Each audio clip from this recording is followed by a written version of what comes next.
감사합니다.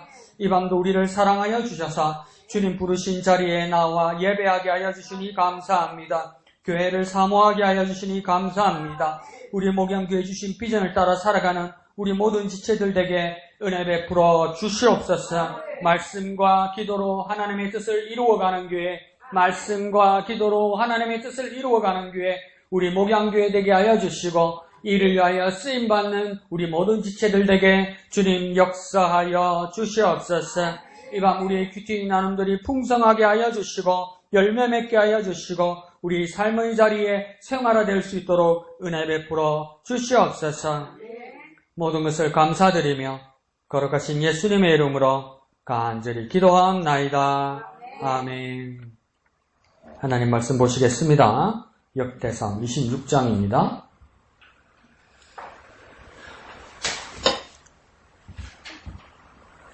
26장 전체인데요. 이렇게 초록색 글로 이렇게 단락이 4단락으로 나눠져 있습니다. 그래서 1년대까지 한번 읽어보고 나머지는 우리가 다 같이 읽도록 하겠습니다. 그래서 첫 번째 단락 1절부터 10절까지 13절까지 되어 있는데요. 1년대까지 한번 읽어볼게요. 우리 이인숙 집사님 읽어주시고요. 그 다음 두 번째 단락이 14절이죠. 14절은 19절까지 되어 있는데요. 우리 이금 집사님요. 그 다음 20절부터 28절까지 되는데 여기도 우리 지정희 집사님요. 나머지 우리 다 같이 읽겠는데 1년대까지 읽고 만약에 조금 어려우면 우리가 다 같이 읽는 그런 형식으로 한번 해보겠습니다. 먼저 이인숙 집사님요.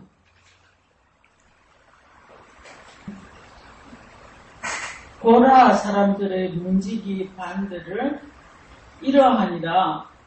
아삽의 가문 중 고레의 아들 무셀레 천천히 읽으세요. 무셀레냐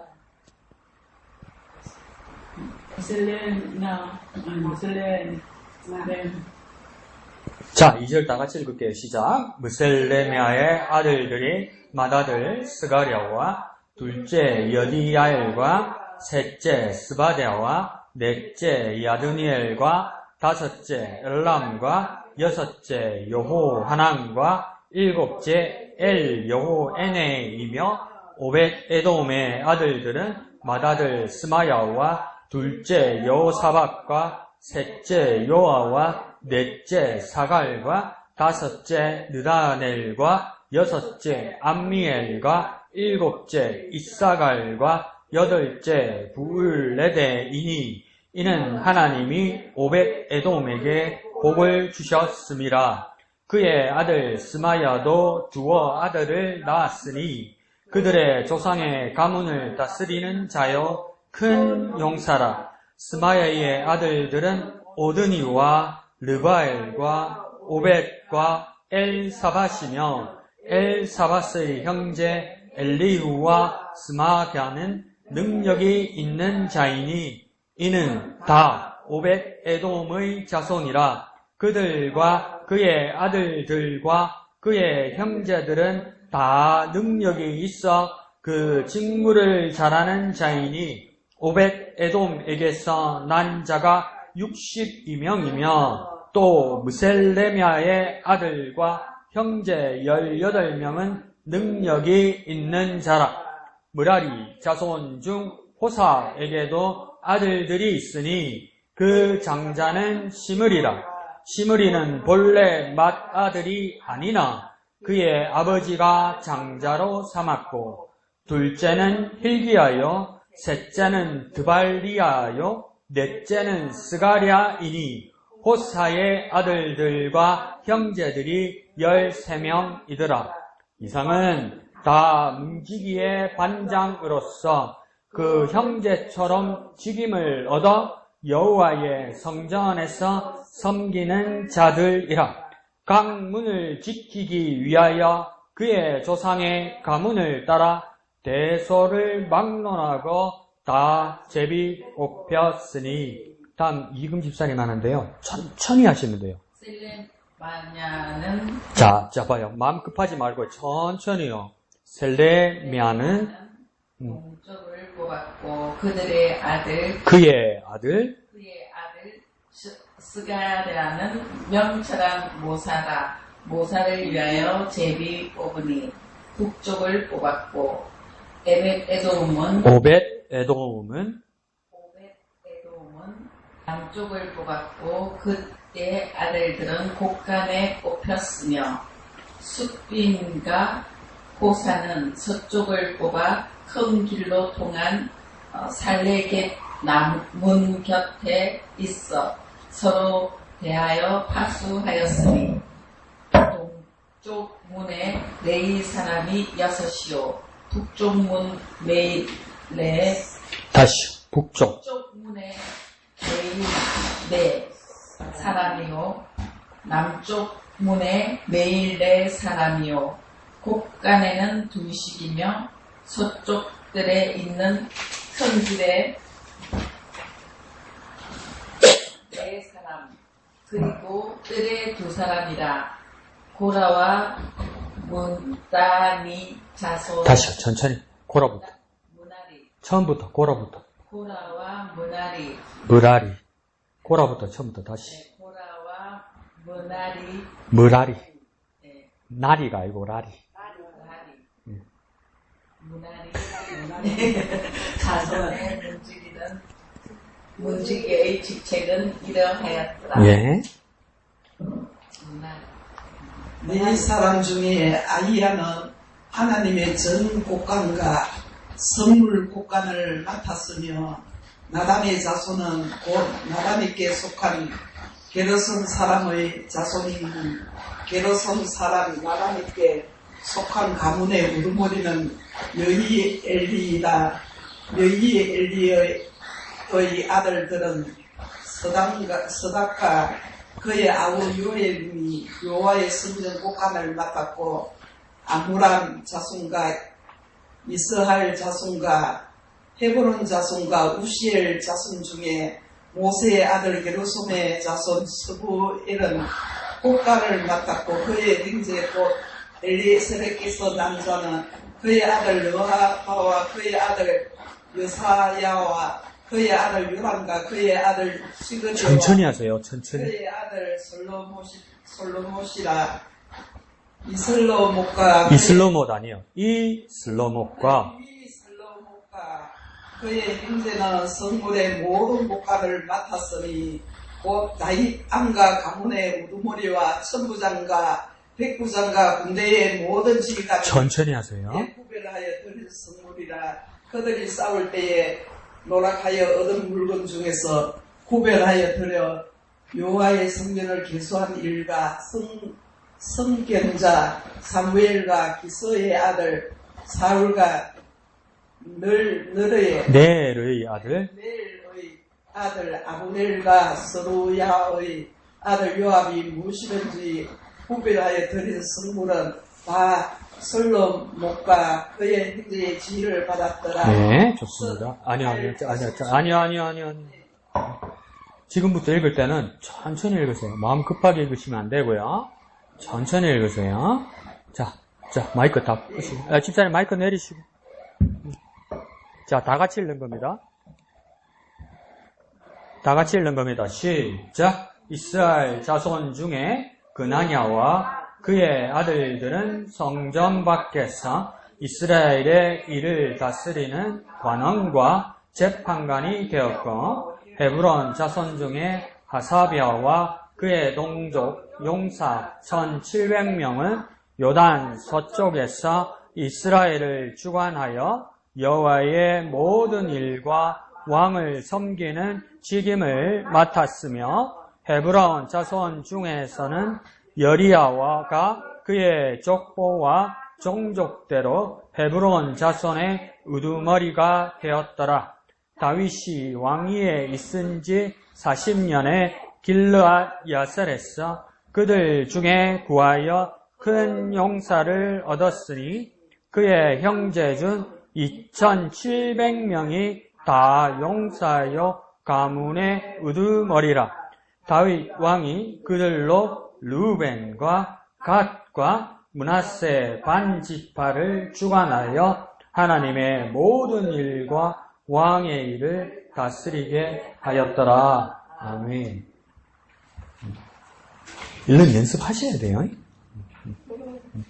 이게 지금 ABCD로 되어 있는 게 아니잖아요. 한글로 되어 있는 건데 연습 안 하니까 안 되는 거 아니야. 잔소리 한번 할까? 열심히 하십시오. 자, 오늘을 보면 이게 이제 26장을 지금 보는데 이제 막바지를 가는 거죠. 29장이 막바지던가? 29장이 마지막일 거예요. 그래서 다윗의 유언들이 시작되면서 그냥 유언으로 떼는 것이 아니라 다윗의 유언은 어떻게 구체적으로 가게 됩니다. 구체적으로 어떻게 하면서 그 구조들과 그 지책들을 다 설명하게 됩니다. 그래서 오늘 26장을 보게 되지만 26장은 문지기에 대해서 이야기하고 앞에부터 월요일부터 보면 월요일날 23장은 레위인에 대해서 다 이야기하는 거고 24장은요 제사장에 대해서 이야기하는 거고 오늘 아침 25장은 뭡니까? 찬양대에서 이야기하는 거고 지금 보는 26장은요 문지기에 대해서 이야기하는 거예요. 근데 이것들이 다 뭐냐면 24단번으로 나눴어요. 그러니까 그래서 이걸 뭐라고 이야기하냐면 24반차라고 이야기해요. 이 반차라는 뜻은 뭐냐면 그냥 순서고 차례고 계열이고 당번들을 그렇게 이야기하는 거죠. 그냥 한번 해보겠습니다. 네.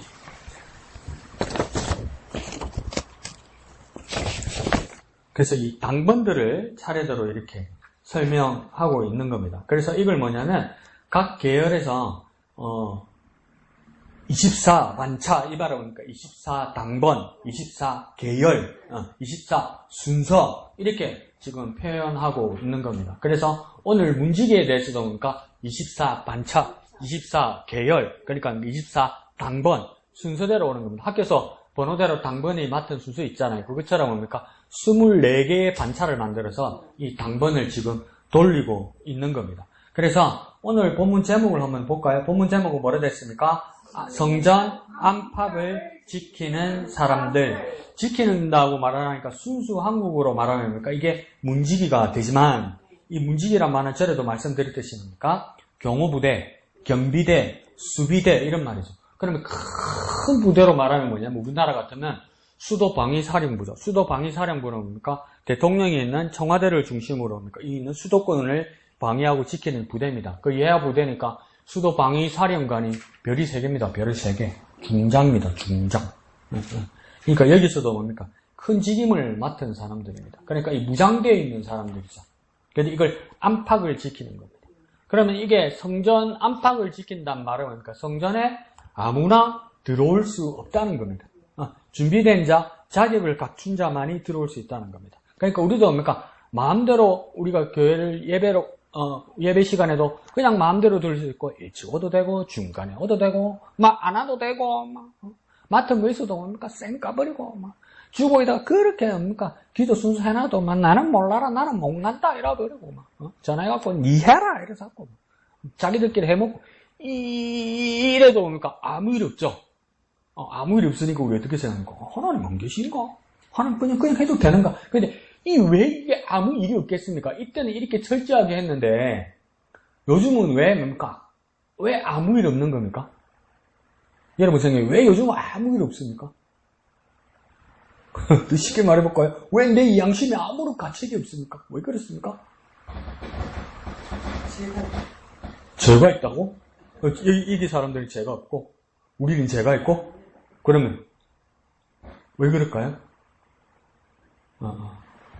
주님의 은혜가 너무 큰가 봐요. 주님의 은혜가 너무 큰가 봐요. 그러니까 그 주님의 은혜가 너무 크다는 것 때문에 우리가 혜택을 받는 건데, 그거 다 좋다 이 말이에요. 우리가 잊지 말아야 돼요, 그 은혜를. 그러면 그 은혜에 맞게 우리가 행동하고 준비해야 된다는 거죠. 그런 면에서는 좀 불안하고 아쉽죠. 정말 너무나 크신 은혜를 베풀어 주셔서 언제나 들어올 수 있도록 하면서 예수님 죽으시니까 어떤 일까지 일어납니까? 성소와 지성소 사이에 휘장까지 쏙 찢어지시잖아요. 그러니까 다 들어올 수 있도록 해주잖아요. 그게 어떻게 해서 그게 찢어진 겁니까? 우리는 그 혜택만 누리지만 사실은 그게 왜 찢어진 겁니까? 주님이 죽으셔서 찢어진 겁니다. 그러니까 주님의 목숨값입니다. 하나님의 아들의 목숨값이란 말이죠. 그러면 우리가 주님의 이 은혜로 뭡니까? 우리가 이 예배의 자리에 들어오거나, 기도하거나, 말씀 보거나, 주님이 우리 맡기신 사명에 대해서 뭡니까? 최선을 다해야 돼요. 정말 최선을 다해야 돼요. 해도 그만, 안 해도 그만, 그러지 말고, 또 내가 왜 이야기할까요? 큐티 열심히 하셔야 돼요. 왜? 큐티 진짜 열심히 하셔야 돼요. 내가 이렇게 사정을 드리잖아요. 사정을 드리니까 그냥 말을 안 듣는 사정을 하니까 말을 안. 근데 뭔가 이거 진짜 이게 나하고 이 약속의 문제가 아니잖아요. 그죠? 하나님 앞에 하는 거잖아요. 그러니까 최선을 다해서 준비하고 최선을 다해서 해야 되는 겁니다. 그러니까 이 문지기들이 이 자리를 지키고 있는 것이죠. 그래서 전반부는 성경에는 문지기들 이야기가 나오고 그 다음 배치한 사람들 이야기도 나오고. 근데 여기서도 보면 뭐냐면 23장 월요일날 23장에 레위인이 나왔는데 그 24장은 그 레위인들 중에서도 레위가 야곱의 셋째 아들이죠. 르본, 시몬, 레위, 유다 이 차례로 가니까 레위가 야곱의 세 번째 아들인데 이 세 번째 아들 레위에게 아들 셋이 있었거든요. 첫 번째가 게르손, 두 번째가 고핫, 네 번째가 누구냐면 므라리입니다. 그래서 여기서 보면 게르손, 고핫, 므라리 자손들이 이렇게 나옵니다. 그래서 제사장은 어디서 나오냐면 게르손에서도 안 나오고 므라리 자손에게서도 안 나오고 둘째 아들 고핫 자손에서만 나옵니다. 이 고핫 자손 중에서 또 뭡니까 여러 아들들이 있는데 그 중에 아므람이라는 사람이 나옵니다. 이 아므람은 누구냐면 모세의 아버지입니다. 아론의 아버지죠. 미리암의 아버지죠. 그러니까 우리가 표면적으로 볼 때는 뭡니까? 이 아므람이 고핫의 자손 아므람이 자녀를 셋을 낳은 것 같아요. 첫째가 누구입니까? 아론이고 둘째가 미리암 같고 셋째가 모세 같아요. 그런데 그 중에서도 뭡니까? 그러면 이 세 자녀 중에서 이제 제사장이 누가 나는 겁니까? 아론의 자손에서만 나는 겁니다. 그러니까 모세가 이스라엘의 첫 번째 초대 지휘자고 지도자라도 모세의 자녀들은 제사장이 될 수가 없습니다. 아론의 자손들, 아론의 계열에서만 제사장이 나오는 것이죠. 그래서 그러니까 23장의 레위인, 24장에는 그 레위인 중에서도 아론의 지파의 제사장, 그 다음 뭡니까? 25장에서는 뭐가 나타나냐면 찬양대가 나타나죠. 이 찬양대는 뭡니까? 다윗 시대에 생기는 겁니다. 25장에서는. 지금 책이 없어요. 25장은 매일 성경에 있는 거예요. 그래서 그 중에서 다윗이 이 찬양대를 만들면서 뭡니까? 여기서도 레위 지파 안에서 다윗 시대에 세 지도자를 세웁니다. 그 사람이 누구입니까? 아삽, 그 다음 헤만, 그 다음 뭡니까? 여두둔 이렇게 됐죠. 여두둔의 다른 성경에서는 또 뭐라고 되어 있냐면 에단 이렇게 표현하기도 합니다. 근데 아삽, 헤만, 여두둔 이 찬양대 직제를 만드는 게 아닙니까? 24당번을 만듭니다. 그래서 오늘 본문에서 보면 뭡니까? 아삽 같은 경우에는 노래하는 일이 주일 같고 그 다음 헤만 같은 경우에는 뭐였죠? 수금인가? 그래 또 한쪽은 그 다음 또 나팔 부는 일이고 그랬죠. 그래서 악기도 연주하고 노래도 부르고 이 일들을 뭡니까? 다윗 시대의 찬양대가 만들어진 겁니다. 그 앞에는 정규적인 찬양대가 따로 있지는 않았던 것이죠. 그래서 다윗 시대에 이 찬양대가 만들어지는 것이죠. 그런데 그러면 오늘 보면 10절에 보면 므라리 자손이 나오죠. 이 므라리가 누굽니까? 레위의 세 번째 아들이죠. 그죠? 그래서 그 므라리 가문의 사람이 나오고 그 다음에 21절에 가면 누가 나옵니까? 두 번째 줄에 게르손 사람이 나오죠. 그죠? 이 게르손이 뭡니까? 레위의 첫째 아들이죠. 그럼 둘째 아들은 누구라고 이야기했습니까? 고핫이라고 그랬죠. 고핫 자손에서 뭡니까? 아므람이 나오고 아므람의 자손 중에 아론이 제사장이 되는 것이겠잖아요. 근데 이 고핫 자손이 안 나오죠. 고핫 자손이 왜 안 나오겠습니까? 첫 번째는 무엇입니까? 24장에서 제사장 계열에서 다 정리가 된 거고. 그 다음 또 고핫 자손이 왜 안 나왔을까 보면 오늘 시작되는 1절에 보면 어느 사람이라고 이야기합니까? 고라 사람이라 이렇게 되어 있죠. 이 고라 사람이 뭡니까? 누구 후손이냐면 고핫의 후손입니다. 그러니까 고라 사람이 고핫의 후손이고 10절에 뭡니까? 그러니까 이 고라가 둘째 아들이죠. 그죠? 그 다음 10절에 므라리가 뭡니까? 세 번째 아들이고, 21절에 뭡니까? 게르손. 이 게르손이 뭡니까? 첫 번째 아들입니다. 그러니까 제사장은 몇 번째 아들에서 나오는 겁니까? 오늘 뭐 억수로 헷갈리는 겁니다. 둘째. 억수로 헷갈리죠? 그래야 목사 먹고 살지. 근데 이 고라 하면 이 생각나는 사건 없습니까? 푸른 바다 낯선이 몸. 그 다음 뭡니까? 이게 2절이가 3절이가 어디에도 아굴골짝 빈들에도 복음 들고 가오리다 그러잖아. 아굴골짜기가 뭡니까? 아, 이건 딴 사람 이야기구나. 이야기 노래 부르다 보니까 딴 사람이에요. 이거 아간의 무덤이죠, 아간. 이거는 모세시대의 무덤이다. 그죠? 모세시대의 두 번째 전투.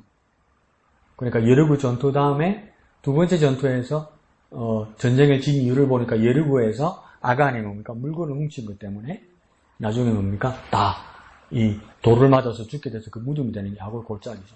그 다음 그 후에 민수기 16장에 가면 이 고라라는 사람도 누구냐면 레위, 아므람, 후손. 그 다음 이 고하스의 후손이란 말이죠. 그러니까 더 쉽게 말씀드릴게요. 너무 복잡하게 얘기한다는 거지. 그러니까 고라는 뭐냐면 모세와 동일한 시대 사람입니다. 더 쉽게 말해볼게요. 고라는 누구냐면 모세의 사촌입니다. 모세의 사촌이니까 이 사람 뭡니까? 레위 지파이고 고핫 자손이죠. 레위 지파고 고핫 자손인데 이 민수기 이 16장에 가면 어떤 사건이 일어납니까? 왜 아론만 제사장이 되느냐? 나도 제사장 되고 싶다. 그러면서 반란을 일으키죠. 여기서 고라, 다단, 아비람인가? 고라, 다단, 아비람, 온 이렇게 되던가. 이 사람들이 뭉쳐서 뭡니까? 자기도 제사장 되려고 이렇게 당을 짓는단 말이에요. 그 당을 지으니까 어떻게 됩니까? 하나님께서 그들을 따로 떼어 넣었을 때 어떤 일이 일어납니까? 그 고라 일당의 사람들이 서 있던 곳이 뭡니까? 지진에서 땅이 확 무너지죠. 그래서 다 죽게 된단 말이에요. 다 죽게 되면서 하나님이 두 가지를 하셨어요. 뭐냐면 고라와 고라 편을 든 사람들만 죽고 그러니까 고라의 아들들을 하나님 죽이지 않으세요. 그래서 고라의 아들들이 살아남아서 뭡니까? 10편에 보면 어떤 일을 합니까? 찬송시 엄청 많이 쓰죠. 그리고 오늘 보니까 고라 사람들이 지금 뭐합니까? 여전히 성막에서 일하죠. 그래서 이제 성전에서 또 일하게 될 것이죠. 뭐합니까? 수비대, 경비대 일을 하게 되는 겁니다. 그래서 이 고라는 뭡니까? 고아 쪽 사람으로서 모세의 사촌이 됩니다. 모세의 사촌. 그래서 이 고라 사건 이후에 하나님께서 어떤 일을 합니까? 성막 앞으로 각 지파의, 그러니까 각 지도자의, 각 족장들의 막대기 지팡이를 가져오라고 하죠. 이 지팡이는 뭡니까? 나무로 된 건데 지팡이니까 이 지팡이는, 이 나무는 산나무입니까? 죽은 나무입니까? 지팡이는. 또 하나님 지팡이니까 산나무를 하지 말고 죽은 나무잖아요. 뿌리가 없으니까 짝대기잖아요. 근데 각 지파의 막대기를 하나님이 성막 앞에 놔놓고 딱 가라고 그러잖아요. 가면서 그 다음날 와서 바로 하고 이야기하잖아요. 그러니까 각 지파, 각 족장의 막대기는 그대로 있더란 말이에요. 다 주고 있더란 말이에요. 근데 레위 지파의 대표로 누구의 막대기를 갖다 놨습니까? 아론의 막대기를 갖다 놨단 말이에요. 근데 아론의 막대기 어떤 일이 일어났습니까? 순이 나고 싹이 나고 꽃이 피더라 이 말이죠. 그러니까 이 일이 누구에게만 적용된다는 이야기입니까? 아론에만 적용된다고 하나님께서 증거를 보여주신 거예요. 그래서 나중에 하나님이 계안에 뭡니까? 들어가는 세계 중에 하나가 아론의 쌍난 지팡이다 이 말이에요. 그러니까 하나님께서 뭘 말하는 겁니까? 아론을 내가 선택했다. 그리고 아론에게서 하는 일은 뭡니까? 죽은 나무에서 생명 나듯이 그 일을 하겠다. 근데 그건 누구에게만 할당되는 것이다? 아론과 그 후손에게만 할당되는 것이다. 그래서 그 집안에서만 대제사장이 나오는 거잖아요. 그 집안에서만 제사장이 나오지 딴 집안에서 나올 수 없다는 말이에요. 그래서 뭡니까? 모세의 자녀들도 뭡니까? 제사장이 못 되는 거예요. 근데 이걸 받아들였는데 요번에 이제 지금은 은퇴하셨는데 청파교회 김기동 목사님이 이 책 이야기를 하는데 그렇게 이야기하더라고요. 살다 보면 하나님 생각하고 내 생각하고 부딪힐 때가 있어요. 하나님 생각하고 내 생각하고 안 맞을 때가 있어요. 그때 단호하게 뭐 어떻게 하라고 김기석 목사님은 그러냐면 하나님을 따르면 된다고 얘기해요. 하나님 생각하고 내 생각하고 안 맞을 때 하나님 따르면 돼요. 하나님 뜻에 내 생각을 꺾으면 돼요. 그러니까 모세와 모세의 자녀들 같은 경우에도 그 얼마나 절망감이 컸겠어요. 모세는 뭐 한 세상 잘 누리고 가는 거예요. 근데 모세의 자녀들은 얼마나 그 공허할까요? 얼마나 막막할까요? 어떻게 살아야 될지 이제 얼마나 막막할까? 그 이야기 뒤에 나옵니다. 나중에 보면 여러분 찾아본 본문도 있죠. 그거 보면 이야기 나올 겁니다. 그래서 오늘 본문 같은 경우에는 내용이 어려울 것 같아도 그렇게 어렵지 않습니다. 왼쪽에 있는 그 설명 같은 걸 보면 특별한 사람들, 특별한 사건들 이런 거 보면 또 우리가 큐티할 수 있습니다. 그래서 한번 이야기를 한번 해보도록 하겠습니다. 자, 우리 이양득 집사님. 네. 역대상을 보면서 좀 어렵게는 했고 참 많은 사람들은 많은데 읽기도 힘들었고 그래도 한 번씩 읽어본 이렇게 보게 하신 하나님께 감사드리고요. 그래서 오늘하고 내일하고 말씀 중에서는 정말 내 혼자서는 되지 않는구나 라는 생각을 했어요. 이렇게 하나님께서 하나하나 이렇게 배치해주는 이런 것들도 보면서 서로 협력해서 선을 이루어야 되겠다 이런 생각도 했고요. 그리고 주님께서 주시는 사명 이렇게 잘 감당해 나가는 우리들이 돼야 되겠고 정말 오늘 성전 안팎을 지키는 사람들 이 제목 아래서 정말 우리가 문지기의 역할을 정말 주님께서 주시는 그 사명으로 잘 지켜야 되겠다라는 생각을 하면서 우리가 그렇게 하기 위해서는 정말 말씀을 계속 묵상해야 되겠고 정말 역대상 기도를 하면서 참 많이 어렵고 주님께서 주시는 사랑도 이렇게 생각하는 경우도 있고 하나님의 계획에 순종하는 다윗들 보면서도 이렇게 또 우리도 한번 조금이라도 이렇게 따라가며 순종해야 되겠다는 생각도 했고요. 그래서 오늘 이렇게 24반차 이런 것을 보면서 정말 혼자로서는 다 되는 게 없구나. 서로 협력해야 되겠고 많은 동력자들과 함께 해야 되겠고 뭐 이런 거를 생각하는 오늘 하루였습니다. 네, 좋습니다. 어렵습니다. 왼쪽 뭐 보니까 뭐 안 나오던가요? 왼쪽이요. 안 봤구나. 오늘 열심히 하는 거 다 들킨다, 전부. 목사님, 예. 같은 경우는 6절에 보면 큰 용사, 네. 7절에 보면 능력이 있는 자, 그리고 8절에 능력, 잘하는 자, 9절 능력이 있는 자. 하나님께서는 능력이 있는 자만 쓰시는 거구나. 그런데 어떤 면에 어떻게 보면 또 그것만은 또 아닌 것 같아요. 준비된 자, 어떻게 보면 감당할 수 있는 자, 문지기로서는 좀 덩치 있는 사람들, 잘하는 사람들, 능력 있는 사람들, 그런 사람이 필요한 것 같기도 하거든요. 근데 또 우리 한국 속담에는 자리가 사람을 만든다, 이제 그런 얘기도 있잖아요. 그래서 책임감을 가지고 이렇게 하다 보면 잘해 나갈 수 있다라고 하는 그런 부분도 있긴 하지만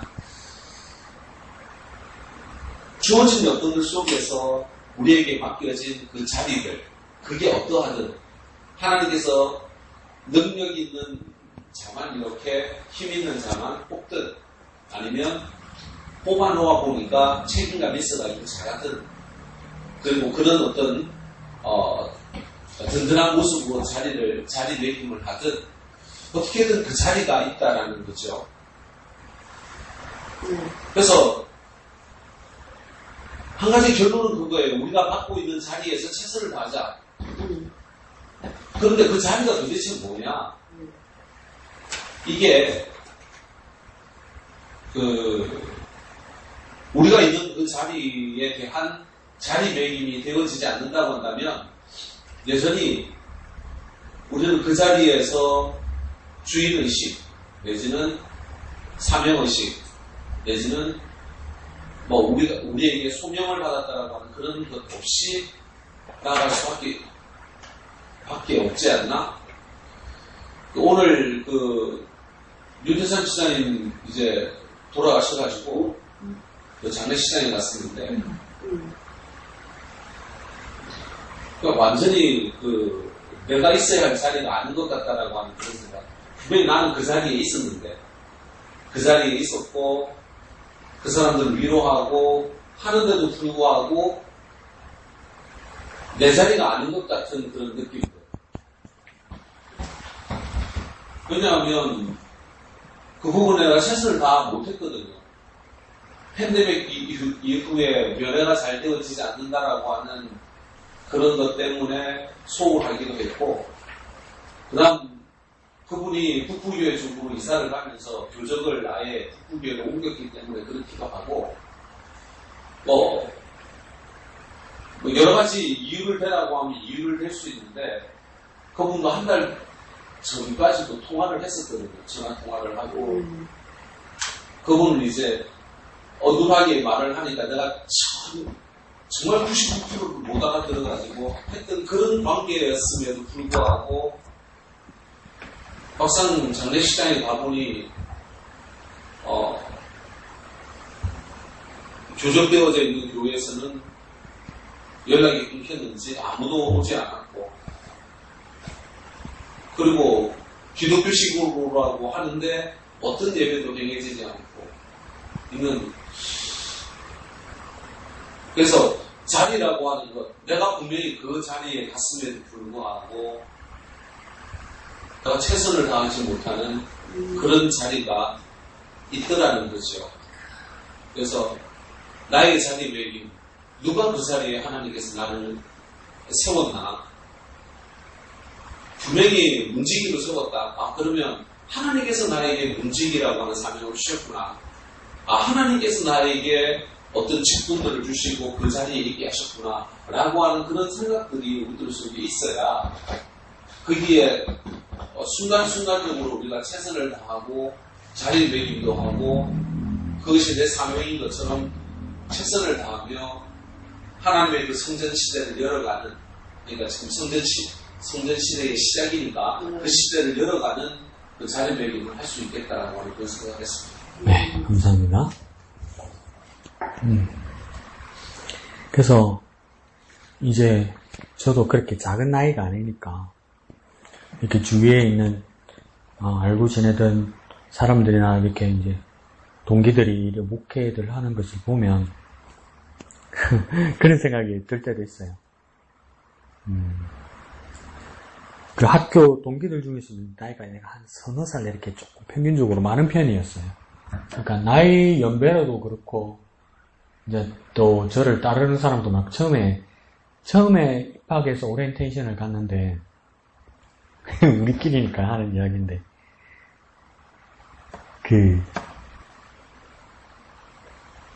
지방에 있는 경남대학교를 나왔다 하니까 상당히 무시하더라고, 사람을. 그러면서 진해교회 출신 전도사도 한 사람 왔었어요. 근데 이 사람은 중앙대, 법대, 대학원을 나왔고, 해군, 장교 출신이고, 그러다가 이제 신학교를 나온 거죠. 그러니까, 자기는 중앙대 나왔고, 법대, 대학원까지 나왔고, 그러니까, 제가 진해에서 왔다고 그래도 이렇게 본체만 하더라고요. 그러다가 이제 첫 수업이 시작된 거 아니에요. 3월달부터. 그러니까, 한 달, 2달, 이렇게 가면서, 내가 이제 발표하고 교수님하고 이야기하는 거 이게 다르니까 이제 사람들이 한두 사람 저한테 오기 시작하더라고요. 그리고 중간고사 다 돼가면서 이제 발등에 불이 떨어지니까 도와달라고 들어붙고 난리더라고. 그때부터 저도 이제 교만해지기 시작했죠. 알지도 못하는 것들이 와가지고 마음만 뜨거워가지고 와가지고 공부는 하나도 안 하고 내가 막 이런 식으로 이제 막 애들 다그치기 시작했죠. 도와주기도 하고 가르쳐 주기도 하고.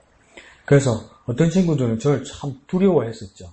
근데 이제 나이 들어서 이제 각 자의 목회 현장에서 있는 건 이런 모습을 보니까 자기 잘 잡은 친구들도 이제 많죠.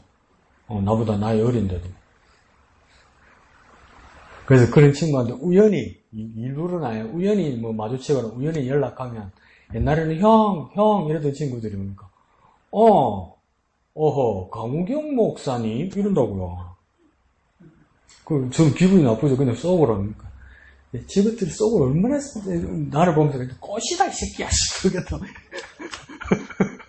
근데 저도 이제 이렇게 마음이 그렇다가도, 목사님은 진짜, 능력이, 그러니까, 저게 학교 다닐 때는 별로고, 뭐 아는 것도 없고, 내가 다 가르쳐주고, 내가 길 잡아주고 이랬는데, 이제 저게 잘 나간다고 나를 무시하네. 이렇게 생각하다가도 한편은 이제 요즘 그렇게 생각합니다. 능력이 돼서 그 일을 하는 겁니다. 자격이 돼서 그 일을 하는 겁니다. 내가 볼 때. 옛날에 네가 뭐 그거 아무 소용 없습니다. 능력이 되니까 자기 맡은 자리에서 그 일을 하는 것 같아요. 지금 와서 생각하면. 그러면서 내 혼자 자기 귀신을 지고 속으로 학교 다닐 때 억수로 잘난 체 하더니 꽃이다 임마 이런 생각하는 거 아닌가? 뭐 이런 내 혼자 자격지심을 가지는 거죠.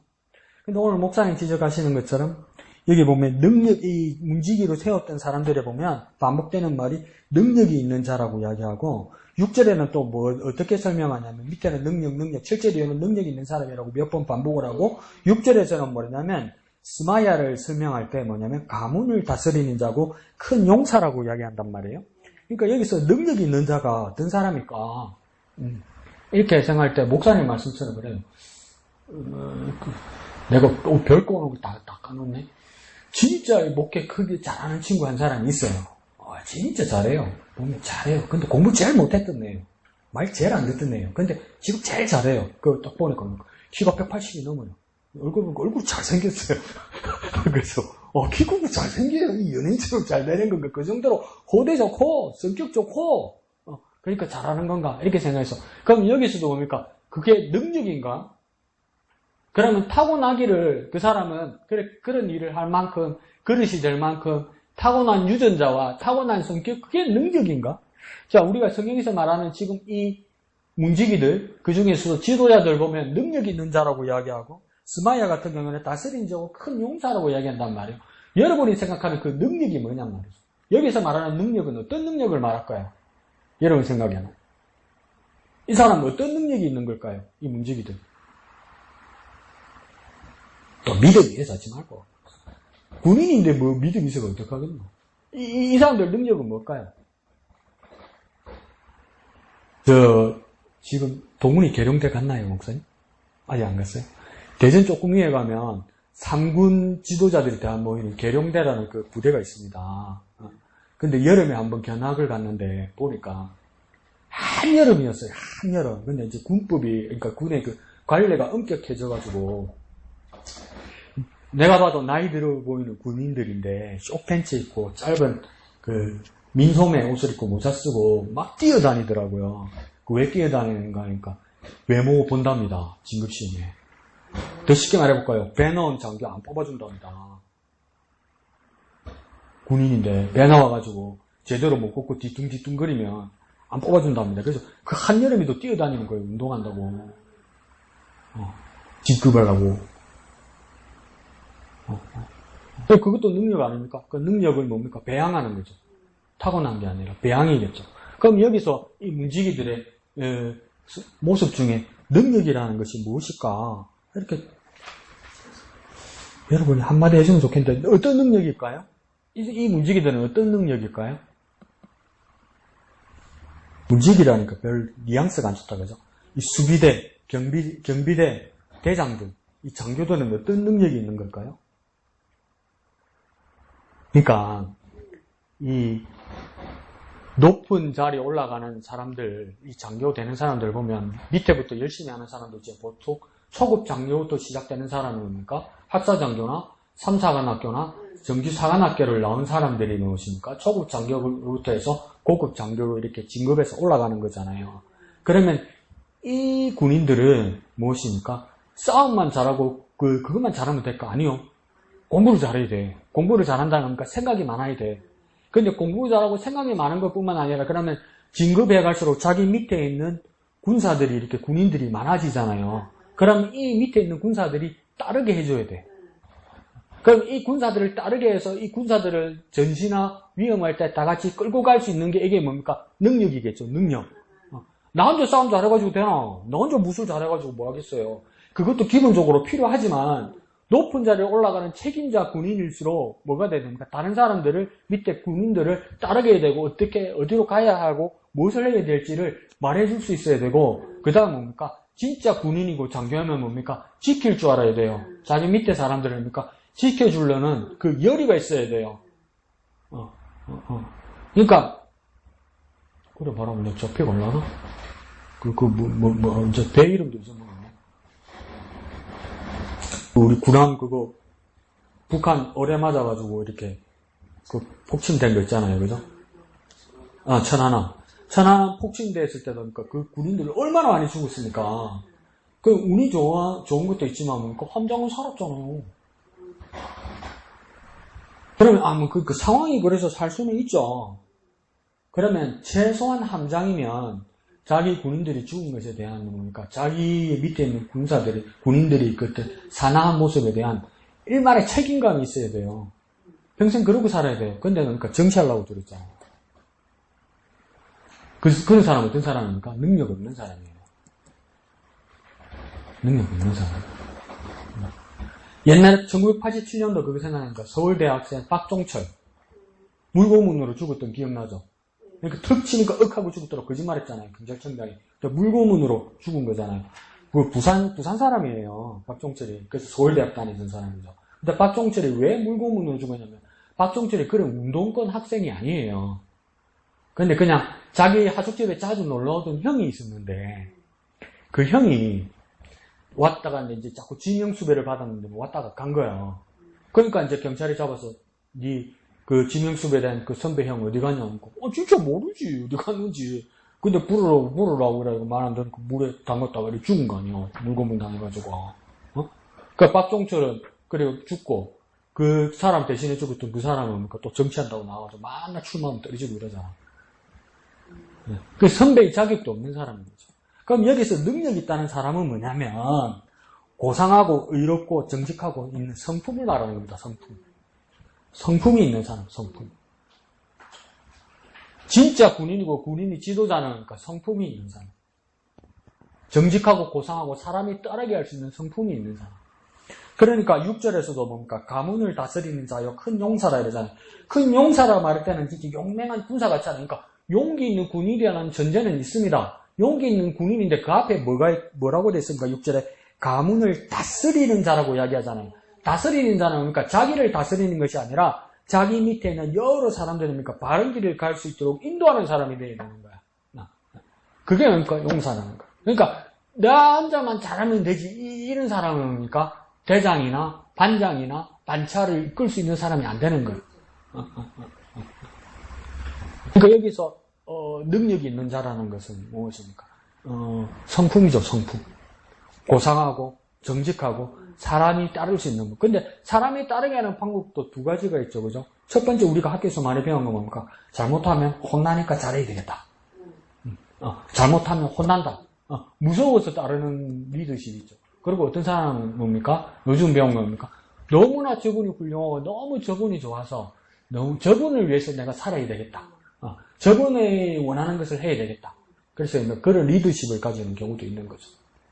그러니까 우리 믿음 생활도 두 가지입니다. 두 가지. 이렇게 잘못하면 하나님한테 혼나. 하나님한테 큰일 날 거야. 하나님한테 벌받아. 하나님한테 심판받아. 그래서 심판받지 않기 위해서 믿음 생활하는 사람도 있고 또 어떤 사람은 내가 하나님을 너무 사랑해. 정말 사랑해. 그래서 나 주님의 기쁨 내길 원하네. 내 삶이나 내 행동이나 내 모든 것이 주님을 기쁘시게 하시기 위해서. 근데 그 주님을 향한 기쁜 마음을 불러일으킨 분은 누굽니까? 하나님이죠. 그 두 가지죠. 근데 진짜 능력 있는 자고 진짜 다스리는 자고 진짜 우두머리면 이런 능력이 같이 배양돼야 된다는 것이겠죠. 그래서 군생활에서도 그러니까 리더는 개인의 전투 능력도 있어야 되지만 지휘하는 것, 전술을 가지는 이런 것도 있어야 되겠죠. 이순신 장군이 통영 상군 수도 통제사가 되게 됐지만 그 전에 과거 시험을 뭡니까? 처음에는 문과를 봤어요, 문과를. 치면 떨어지는 거야. 과거를 시험을 치면 떨어지는 거야, 치면. 그 시험 운 없는 사람이 있다더니. 치면 떨어지는 거야. 유수진 장군이 과거 떨어졌다고 여러분 들어본 것 같아요? 아니, 문과, 그래, 나중에 문과로 옮긴 거예요. 문과도 치면 떨어지는 거예요. 5번인가 7번 만에 됐어요. 근데 결혼해가지고 처갓집에 있었단 말이에요. 그러니까 얼마나 체면이 안 섰을까. 처가살이 하면서 맨날 과거 치면 떨어지는 거야. 그 하루는 우리 초등학교 때 그 교과서에서 배웠잖아요. 그 무가 과거 심지어는 나무, 말에서 떨어가지고 뭐 다리가 부러져가지고 뭐 이러잖아요. 그날도 떨어졌잖아. 유수진 장군이. 그날도 떨어졌어요. 그 다리 쫄뚝거리면서 처갓집에 들어갔다고 생각했어요. 얼마나 창피했을까. 근데 그렇게 그러니까 수도 없이 떨어지던 이순신 장군이 처음에 그러니까 해군으로 들어간 것이 아니라 저 북쪽 변경에 그쪽으로 갔단 말이에요. 거기서 또 시급 받단 말이에요. 뭐가 안 돼. 근데 그러니까 나중에 해군 수군 통제사가 되고 나니까 뭡니까? 전쟁을 했죠. 해군 인준면에서 수군 전쟁에서 23번 싸웠습니다. 23번 다 이겼습니다. 그런 일은 없어요, 여러분. 근데 이건 전설이 아니잖아. 진짜 역사에 기록돼 있잖아. 해군 제독 중에, 전쟁사 중에 23번 싸웠는데 23번 다 이긴 사람 아무도 없어. 전 세계 군사 역사에. 그래서 그러니까 영국의 넬슨 제독도 뭐라 합니까? 이순신 장군, 조선의 이순신 장군이 최고라고 그러잖아. 근데 그 사람은, 그럼 이순신 장군은 왜 그렇게 됐을까? 수많은 낮은 자리와 수많은 실패를 경험했어요. 그 속에서 뭡니까? 이순신 장군의 인품이 선 거죠. 그래서 이순신 장군의 그러면 왜 23번을 다 이길 수 있었을까? 한번 생각해 보셨어요? 어떨 때는 뭡니까? 일본 수군의 군함이 뭡니까? 수백 척, 수십 척이었는데도 이기잖아요. 작은 걸로, 그죠? 어떻게 이긴 것 같아요? 전술이 뛰어나요. 머리가 진짜 비상해요. 계획을 정말 잘 짜요. 상황들을 정말 잘 읽어요. 그런 사람이 없대요. 전쟁 역사에, 전술 역사에 그런 사람이 없대요. 그런 사람이. 그래서 나중에 어떤 일이 일어나냐면 일제시대 때 청산리 전투, 그 앞에 전투에서 보면 김자진 장군과 함께 쌍병을 잃었던 홍범도 장군 이야기 들어봤죠. 홍범도 장군이 원래는 포수 출신입니다. 사냥꾼에다가 성줄이 들어와가지고 세경 안 주는 주인 때려 죽이고 도망가가지고 이따가 절로 도망을 갔단 말이에요. 절에 도망을 갔는데 거기 예서 스님하고 눈이 맞아가 결혼해가지고 그랬는데 그때 거기에 주지스님이 누구냐면 이순신 장군의 후손이었대요. 근데 그 주지스님이 불경을 안 가르치고 홍범도 장군은 자꾸 전술을 가르치더래. 중이었는데 홍범도 장군도. 그래서 그러니까 독립전쟁에서 홍범도 장군이 한 번도 안 졌잖아. 그 정도로 이순신 장군의 그 전술의 영향력이 엄청났던 거예요. 그건 뭡니까? 능력이지. 근데 이 능력은 뭡니까? 무술 잘하고 싸움 잘하는 것뿐만 아니라 목사님이 말하는 것처럼 그 자리에 세워주니까. 자기 해야 될 부담감을, 부담감이나 그 숙제를 해내는 거예요. 해내는 거. 자기 실패의 경험들과 이 모든 것들이 뭡니까? 낮은 자리에 있을 때는 시험을 쳐도 떨어져요. 아무리 해도 안 돼요. 겨우 됐어요. 겨우 돼서 수군 다니고 육군 북쪽에 북방 경비대 갔다가 완전 망해가지고 내려왔단 말이에요. 그때만 해도 이 이순신이 두각이 안 나타났단 말이에요. 그러다가 수군 통제사라는 자리까지 가게 되니까 그 능력이 나타나는 거죠. 목사님이 말한 것처럼 그 자리가 그 사람을 만들더라는 거죠. 그러니까 자리가 그 사람을 만든다. 저와 여러분도 뭡니까? 우리가 하나님 자녀 되려고 구원받으려고 천국 시민 되려고 노력한 거 얼마나 했습니까? 열심히 노력할 수는 있죠. 했다고 그거 얼마나 우리의 삶에서 그 실적이 올라가겠습니까? 안 되죠. 그러니까 내가 그렇게 하려고 하기 전에, 내가 하나님이 자녀가 되기 전에, 내가 구원받기 전에, 내가 천국 백성이 되기 전에 뭡니까? 하나님의 아들이 죽으셔서 하나님이 뭡니까? 거기다 우리를 올려놓은 거 아닙니까? 먼저 우리를 뭡니까? 그 반열에 올려놓은 거 아닙니까? 그 자리에 올려놓은 거 아닙니까? 내가 열심히 한 계단 싸워서 내가 거기 온 거 아니잖아요. 열심히 믿음 생활하고 열심히 교회 다니고 부지런히 헌금해서 뭡니까? 내가 돌탑 쌓듯이 쌓아서 뭡니까? 천국까지 이렇게 올린 거 아니잖아요. 그걸 만약에 그렇게 올려서 내가 이 정도 집사가 됐고 내가 이 정도 목양교회에 터줏대감이 되었고 내가 이 정도 믿음을 가졌다고 생각한다면 뭡니까? 그거 바벨탑입니다. 무너집니다. 근데 우리 왜 이 높은 단계까지 하나님의 자녀가 되고 성도가 되고 하나님에 향한 그 믿음을 가지게 되었습니까? 내가 한 게 아니고 하나님 올려놨잖아요. 그러니까 이 자리에 올려놨단 말이에요. 제 자리에 있다가 이 자리에 올려놨단 말이에요. 하나님은 내가 올려놨단 말이에요. 그럼 그게 맞게 살아야 돼요. 그 자리에 맞게 살아야 돼요. 그 자리에 맞게. 하나님 이 자리에 올려놨는데 자꾸 여기로 살면 안 돼요. 밑으로. 그 자리에 맞게 살아야 돼요. 하나님의 자녀면 하나님 말씀대로 살아야 되잖아요. 하나님 뜻대로 살기 위해서 하나님 말씀이 있어야 되잖아요. 그러니까 매일 큐티 하셔야 돼요. 매일 말씀 보셔야 돼요. 매일 묵상하셔야 돼요. 매일 하나님 생각해야 돼요. 우리 어릴 때는 뭡니까? 학교 급식소가 없으니까 고3이나 중3 되면 뭡니까? 애들 도시락 2개씩 싸가지고 갔잖아요. 점심 도시락, 저녁 도시락. 그러면 어머님들 어떡합니까? 우리 애들은 다 뭐랍니까? 아이고, 엄마는 좋겠다. 시험도 안 치고, 학교도 안 가고, 엄마는 좋겠다. 그때 엄마는 뭐랍니까? 엄마는 애 학교 보내놓고 뭡니까? 내일 점심 도시락은, 내일 저녁 도시락은 뭐 쌀까? 항상 고민입니다. 생각합니다, 생각. 자녀를 위해서 생각합니다. 도시락 하나도 뭘 쌀까? 뭘 넣을까? 내 먹다가 남은 거 안 넣어주잖아요. 그런 엄마가 어디 있어요? 그와 마찬가지로 우리가 하나님의 자녀이면 세상 일이나 사람 일이나 다른 어떤 것에 신경 다 쓰고 마음 다 쓰고 눈 다른 데로 다 가 있다가 하나님 생각하지 않으면 능력 없는 사람입니다. 우리가 하나님 생각하지 않으면 능력 없는 사람입니다. 그 자리에 올려놨는데 거기에 대한 생각이 없으면 능력 없는 사람입니다. 하나님 이 자리에 올려놨으면 하나님 생각하고 하나님 뜻대로 살려고 뭔가 생각이 자꾸 생각해야 되는 거예요. 그 생각이 내 생각 가지고 됩니까? 안 되니까 하나님 말씀이 있어야 되는 거죠. 그러니까 매일 말씀 봐야 되는 거죠. 왜 매일 말씀 안 봅니까? 말씀 보셔야 돼요. 말씀 보시고 그러니까 생각해야 돼요. 그러니까 또 이러면 되잖아요. 목사님, 큐티 이건 어렵습니다. 이건 답답합니다. 목사님, 그냥 내 하는 대로 하고는 내버려 두죠. 그러면 내가 그냥 쭉쭉 읽게. 목사님, 그러면 내 혼자 읽으라 그러면 하루 몇십 장도 있습니다. 좋죠. 그것도 훌륭하죠. 그것도 하시고요. 쭉 읽고 나서 아무 생각 없으면 그게 무슨 소용입니까? 그게. 그럼 원효스님이 가르치는 거 똑같잖아요. 나마미타불 간센보살, 나마미타불 간센보살, 나마미타불 간센보살. 그럼 금강왕생 한다잖아. 그러니까 불교도들도 막 이게 은행기라. 부처님 말씀이 너무 어려워. 그럼 그 당시에 글도 모르잖아. 그게 얼마나 8만 대장경 있잖아요. 현사 8만 대장경. 1년에 한 번인가 몇 년에 한 번씩 그 불도들이 햇빛 잘 나는 날 나와가지고 머리 이고 이렇게 다녀요. 곰팡이 그거 하고 이제 햇빛 쬐고 이렇게 하려고. 그게 이제 세계 유네스코 문화재 행사되고 이랬어요.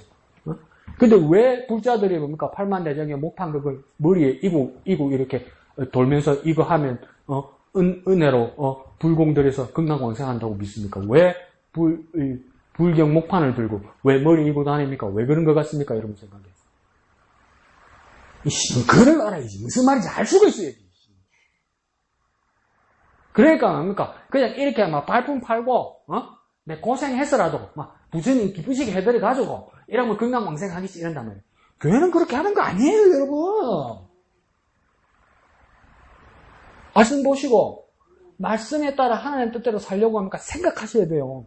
생각하시고 행동하셔야 된다고요. 내 마음으로 생각하는 게 아니라, 하나님 말씀을 보고 이게 무슨 말씀인지 고민하고 생각하셔야 된다고요. 26장 뭡니까? 1절에서 32절까지 있으면 이 중에 어떻게 한 절이 여러분 앞에 안 들어오겠습니까? 한 절이라도. 들어오죠. 그럼 그것 가지고 생각해도 뭡니까? 마음이 복잡하고 생각이 복잡한데 뭡니까? 거룩한 일에 마음이 복잡하고 생각한 건 은혜고 뭡니까? 자기 믿음을 살리는 거예요. 그러니까 하셔야 돼요. 한 절이라도. 하셔야 돼요. 그래 그게 날 살리고 그게 능력이 되는 겁니다. 부담스럽지 않아요? 나 같은 사람이 어떻게 하나님의 자녀가 돼요? 이해와 가세요? 나 같은 사람이 어떻게 천국에 가요? 내가 태어날 때 그냥 내가 살다가 죽으면 그만이라고 다 생각하고 살았는데 무시 영혼이 있다고 영혼이 죽지 않는다고 나는 지옥 안 가고 천국 간다고 나 하나님 자녀인데 그게 뭔가 그냥 부담스럽지 않아요, 여러분? 그러면 날 뭘 해야 될지 막 부담이 오지 않아요? 그 부담이 있어야 돼요. 그거 조금이라도 실마리가 안 차지면 막 밥맛도 없고 막 체하고 이래야 돼요, 여러분. 밥은 잘 먹더라 이러면 안 돼요. 뭔가 부담이 있어야 돼요, 여러분. 그래야 그게 뭔가 능력입니다. 능력. 그게 맞춰서. 그러니까 오늘 예배 마치고 갈 때도 무슨 말을 할 수도 있죠. 근데 오늘 교회 차 타거든. 목사님이 오늘 하신 말씀의 요지는 그게 아닌데 자기 생각나는 거 있어가지고 또 목사님, 윤태재 집사님 어떻게 죽었대요? 언제 죽었대요? 초상 언제 당한 사람이 사는 게 참 그렇다 그죠? 그거 말하는 거 아니라고. 제발 그런 말 하지 말라고. 그 말이 아니잖아요. 목사님 자리에 대해서 말씀하시는 거잖아요. 목사님 그렇죠. 윤태재 집사님은 참 가셨는데 그 자리라는 게 참 그렇다 그죠, 목사님? 우리도 하나님의 자녀로서 그 자리에 맞게 우리가 고민하고 그렇게 하나님 뜻을 따라 사는 능력 있는 사람들 여기까지 가야지. 참 목사님 사는 게 참 허망하다 그지요? 하지 말거라. 그 이야기 아니에요. 자, 봅시다. 시간 많이 갔으니까 몇 개만 찝어봅시다. 이거 시험을 왼쪽 읽었으면 진짜 할 말 많은데 왜 안 해왔을까, 전부 다. 자, 보면 4절에 보면 누가 나옵니까? 오벳 에돔이 나오죠. 그래서 오벳 에돔이 중간중간에 계속 나옵니다. 오벳 에돔 우리 어디에서 봤습니까? 앞에서 봤죠. 뭡니까? 아미나답의 집에서 하나님의 개를 모시고 오다가 사고가 났습니다. 우사가 하나님의 개를 잡다가 죽었습니다. 그래서 누구 집에다가 잠시 맡깁니까? 오벳 에돔의 집에 얼마 동안 맡깁니까? 3달 동안 맡깁니다. 3달 동안 맡기는데 오벳 에돔이 복을 받기 시작하니까 다윗이 안 되겠다. 예루살렘으로 모셔오자 이러면서 합니까? 하나님의 개를 예루살렘으로 모셔옵니다. 그때 누가 따라왔습니까? 오벳 에돔이 따라오는 겁니다. 근데 이 오벳 에돔이 어디 사람이라고 되어 있는지 기억나십니까? 가드 사람이라고 이야기합니다. 이 가드 사람의 유명한 사람의 고향에 있던 사람은 누구랬습니까? 다윗의 천적 장수 골리앗이었죠. 그럼 이 가드는 어디입니까? 이스라엘이 아니고 블레셋이란 말이에요. 적국이란 말이에요. 이방이란 말이에요. 그럼에도 불구하고 오벳 에돔 이방 사람 블레셋 사람 집 오벳 에돔 집에다가 하나님의 개를 모셔놨더니 이 오벳 에돔이 복을 받더란 말이에요. 그 복을 받았는데 그러니까 하나님의 개를 이제 본 진영으로 예루살렘으로 모셔온다고 그러니까 우리 같으면 뭡니까? 석달 동안 하나님 우리 집에 계신다고 고생 많이 하셨습니다. 하나님 이제 안녕히 가세요. 이게 아니고 오벳 에돔은 어떡합니까? 따라간단 말이에요. 따라가는데 오늘 보면 사전에서 보니까 자기만 따라간 것이 아니라 자기 자녀들과 온 식구를 따라간 거예요. 나중에 통계를 내보니까 그러니까 문지기의 반차가 24반차인데 오벳 에돔 집의 사람의 반차가 13명이 들어갑니다. 근데 이 13명 이 사람이 뭡니까? 원래 이스라엘 사람이 아니잖아요. 그래서 어떤 사람입니다. 근데 이 레위 사람 중에 들어갔으면 이 사람이 뭡니까? 레위 지파 사람인데 가드 땅에 살고 있었던 사람이 아닐까? 이렇게 보는 사람도 있고 어떤 사람은 뭡니까? 갈렙도 원래 유다 지파 이스라엘 사람이 아니었단 말이에요. 근데 나중에 귀화한 사람이란 말이에요. 유다 지파로. 이처럼 오벳 에돔도 뭡니까? 귀화한 사람이 아닐까? 이렇게 본단 말이에요. 그러니까 이 오벳 에돔이 이 복을 받는데 이게 5절 끝에도 뭐라고 이야기합니까? 오벳 에돔에게 복을 주셨다. 하나님이 오벳 에돔에게 복을 주셨다. 이렇게 얘기해요. 그러면 여기서도 뭡니까? 목사님이 능력이란 부분에 대해서 자리라고 말하고 저는 성품이라고 말하고 리더십이라고 말씀드렸던 것처럼 오늘 본문에서도 뭡니까? 오벳 에돔이라는 사람은 5절 끝에 복을 받았다 그러는데 그러면 자 어떤 복을 받았을까? 이게 궁금하지 않아요? 어떤 복일까요? 앞에서 말할 때도 석 달 동안 하나님의 개가 오벳 에돔의 집에 있을 때도 오벳 에돔이 복을 받았다는데 무슨 복인지 말을 안 했어요. 근데 오늘 5절에서도 다시 한번 뭡니까? 하나님이 오벳 에돔에게 복을 주셨다고 이야기해요. 근데 어떤 복인지 안 나와요. 그 어떤 복일까요? 여러분 생각해, 상상해. 정답 말고 여러분 상상해. 어떤 복일까요? 여러분 뭐죠? 새끼요, 돈요, 건강요, 적금요, 주식요, 뭐 많죠? 그럼 오벳 에돔은 어떤 복일까요? 목사님 물어보라고 비꼬는 거 보니까 그건 아닌 것 같은데. 그건 아니면 오벳 에돔의 복은 어떤 복일까요? 한 가지만 힌트 드릴게요. 여러분 이제 열심히 하세요. 적고 낙서하고 막 죽치고 하세요. 자, 여기서 보면 뭐냐면 오베데돔은 뭡니까? 아까 때 말씀드렸듯이 사람 이스라엘 사람이 아니에요. 외국 사람이에요. 그 보니까 우리로 치면 뭐 하얗거나 안 그러면 뭐 곱슬머리에 시꺼먼 사람이란 말이에요. 근데 막 대한민국 사람이라고 막 와서 일하는 진짜 우리나라 같으면 난리 날 거야. 막 어디 흑인이나 중동 사람, 기관 사람 어디 장난생활 하면 막 대화만 하고 난리 날 거야. 근데 여기 그거 했단 말이에요. 경호처장 시켰단 말이에요. 근데 뭡니까? 24반차잖아요. 그러니까 이스라엘 전체에서 이스라엘의 이 자리를 지키기 위해서 하나님의 성전을 지키기 위해서 24당번을 주었는데 이스라엘 사람도 아닌 오베데돔이 뭡니까? 13당번을 맞는단 말이에요. 그러니까 이게 무슨 복입니까? 우리 동네 말로 일복이라. 일복이에요. 오베데돔 복은 일복이에요.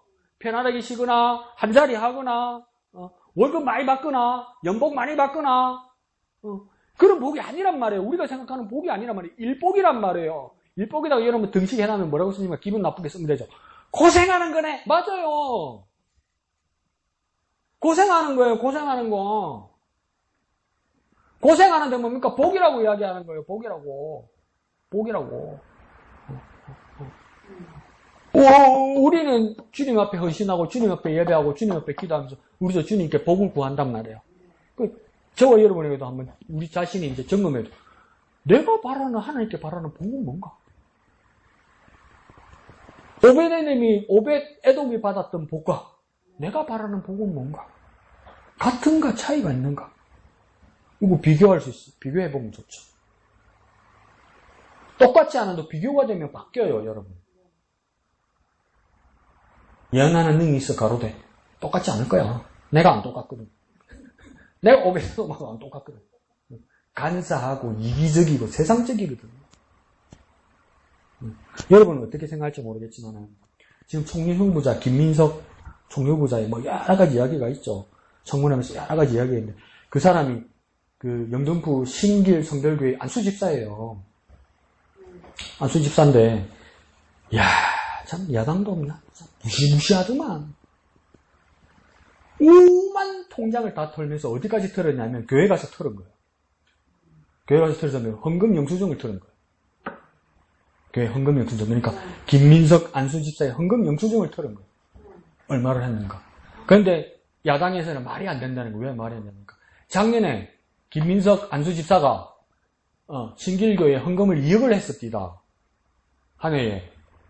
그런데 왜 야당에서 말이 안 된다고 이야기하냐면 개인 구장, 개인 재산에 김민석이 통장이 제로입니다. 그러니까 야당에서 말이 안 된다는 거예요. 미친놈 아이가 지 손에는 돈 10원도 없으면서 교회에다 헌금을 2억을 한다고?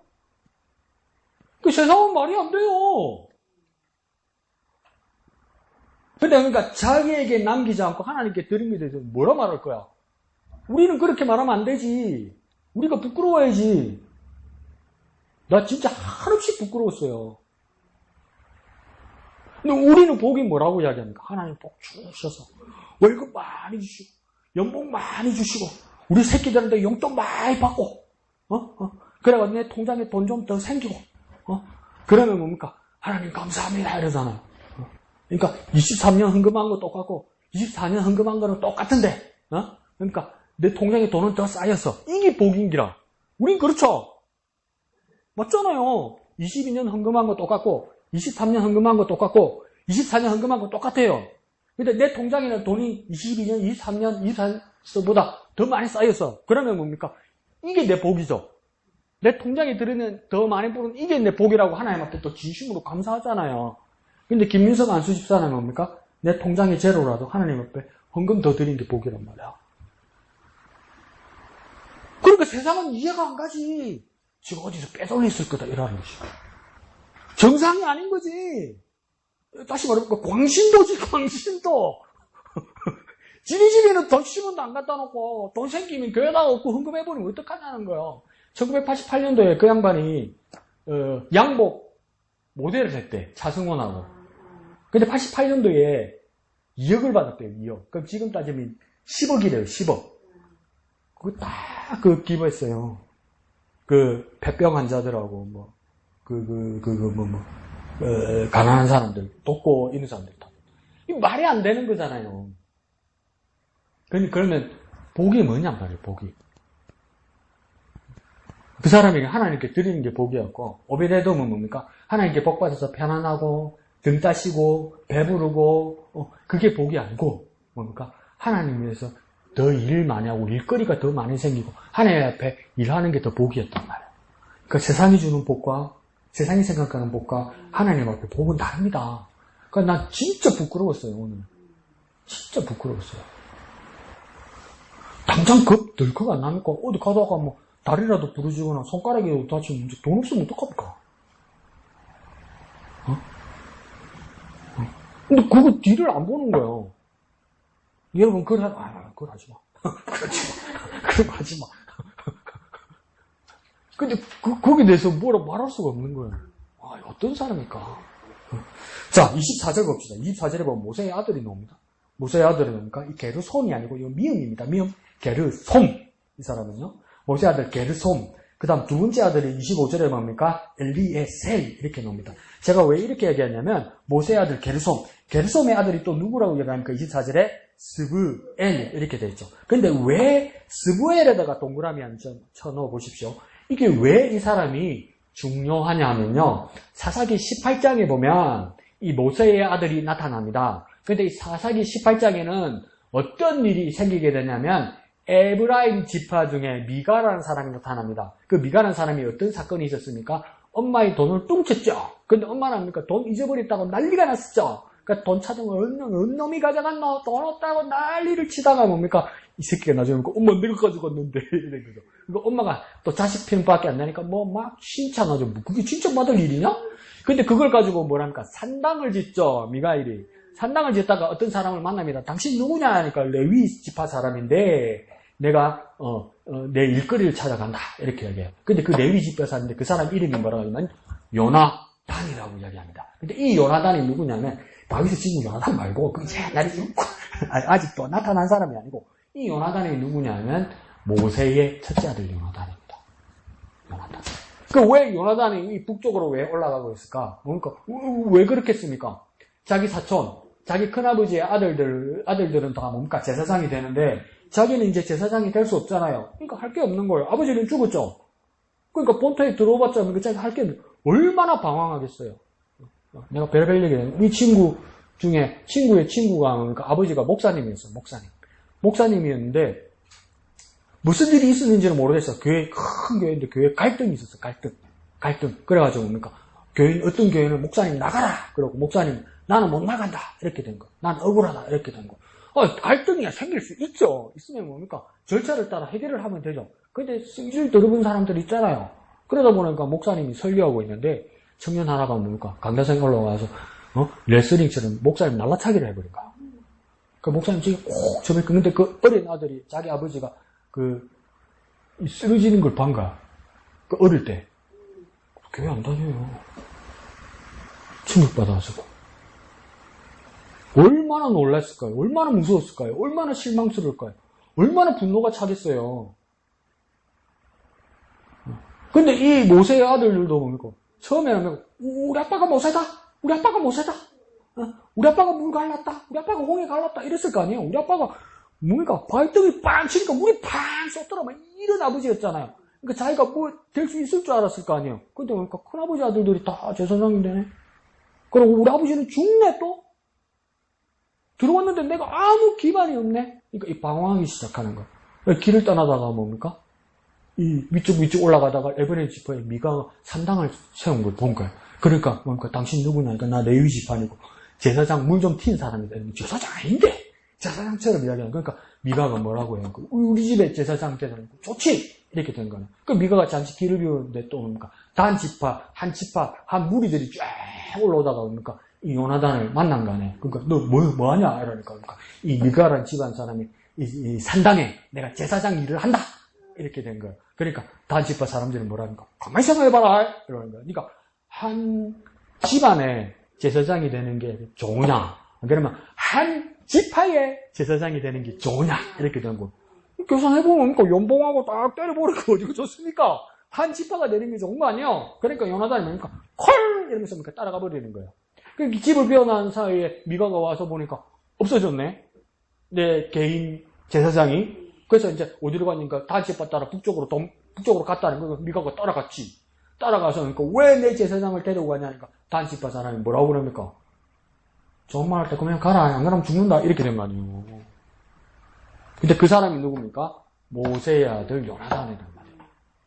그러면 이 사람이 뭡니까? 하나님의 제사장 행세를 한 것이 아니라 정확하게 보면 어떤 일을 했냐면 우상의 제사장이 되었습니다. 무슨 마음이 들었겠습니까? 어릴 때 방황하면서 뭡니까? 하나님에 대한 원망이 가득 찬 거예요. 하나님에 대한 원망이 가득 차다니까 하나님 반대되는 우상을 섬기는 제사장이 되어버린 거예요. 그러면 안 되지만 이해해요. 맞다는 뜻이 아니라 그럴 만도 하단 말이에요. 그러니까 완전 집단한 사람이 돼버린 거죠. 완전 우상을 섬기는 제사장이 된 거죠. 다시 말하면 뭡니까? 이스라엘의 지도자 집안에서 뭐가 된 겁니까? 이제 무당이 돼버린 거예요. 누가? 모세의 아들이. 그런데 다시 이 역대상에서 다시 이 사람이 나옵니다. 26장 24절에서 모세의 아들 게르솜의 자손 스브엘은 곡간을 맡았고 이러잖아요. 요나단이었는데 이름을 스브엘로 바꿨습니다. 그래서 요나단이라는 이름은 뜻은 뭐냐면 하나님께서 주셨다 이 뜻이었어요. 하나님께서 주셨다. 근데 지금 이름이 뭘로 바꿨습니까? 스브엘로 바꿨죠. 이게 무슨 뜻인 줄 압니까? 하나님께 돌아왔다 이 뜻이에요. 하나님께 돌아왔다. 하나님께 돌아왔다. 당황하다가 어떡합니까? 하나님께 돌아와서 이 사람 뭔 일을 하는 겁니까? 하나님의 성전 곡간을 맡게 되는 거예요. 하나님 일을 하게 되는 거예요. 하나님께 돌아온 거예요. 하나님께 돌아온 거예요.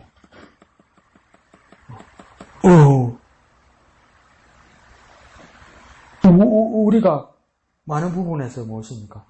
나의 욕망이 있고, 내가 기대하는 바가 있고, 하나님께 구하는 바가 있고, 그것을 알고 보면 뭡니까? 비전이 아니라 때로는 내 욕심일 때도 있고, 그래서 내 뜻대로 안 될 때도 있고, 하나님이 주시지 않는 경우도 있단 말이에요. 그런데 그 잘못 생각하다 보면, 우리 인간적인 생각만 하다 보면 뭡니까? 우리가 분노가 쌓이기도 하고, 서운한 마음을 가지기도 한단 말이죠. 그러다면 영 딴 길로 가요, 여러분. 그럼에도 불구하고 하나님 뭡니까? 다시 한번 기회를 주십니다. 그때 우리 하나님께 돌아와야 됩니다. 하나님께 돌아와야 됩니다. 그러니까 바른 길을 잡아야 됩니다, 여러분. 바른 길. 바른 길을 잡으려면 어떻게 되겠습니까? 매일매일 말씀 보셔야 돼요. 매일 큐티 하셔야 돼요. 제가 막 어떤 분은 이렇게 막 하는 게 어려워서 기도문 하는 게 어려워서 막 이렇게 막 적어도 드리고 이러잖아요. 그러면 내가 최소한 일주일 전에 써요. 큰 글씨로 써요. 그래서 내가 뭐라고 부탁하냐면 하루에 한 번씩 소리내서 읽으라고 이야기해요.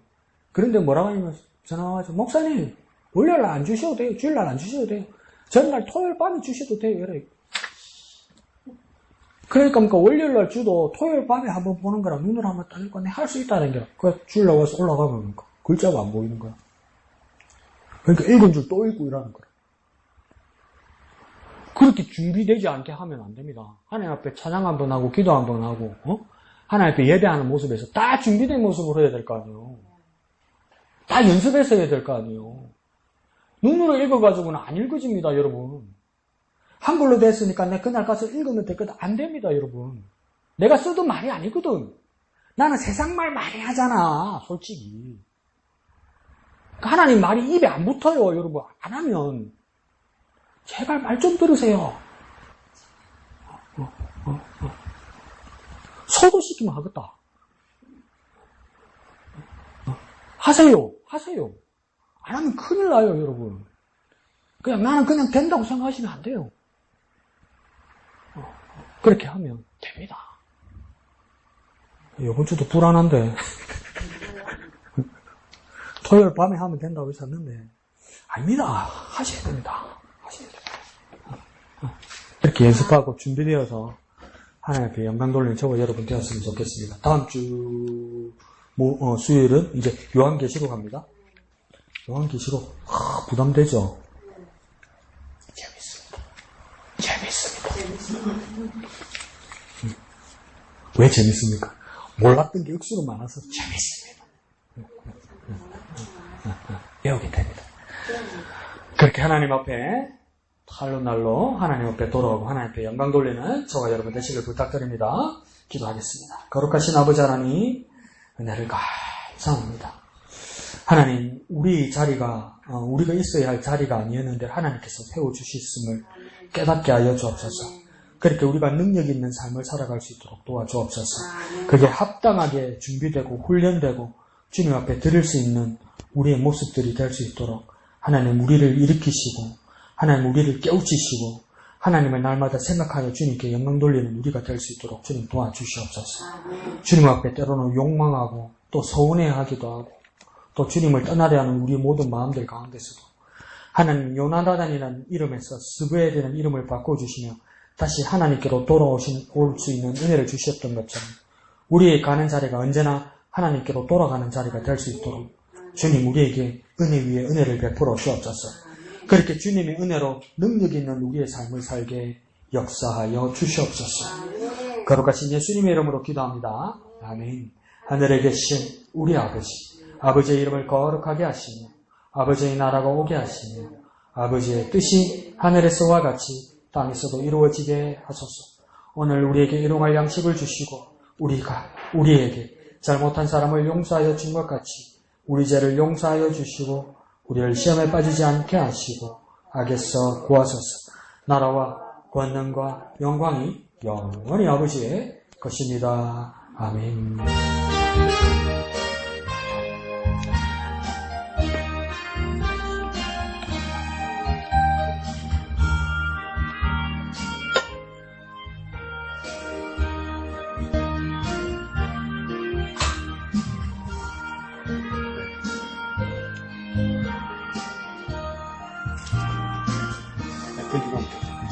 Amen.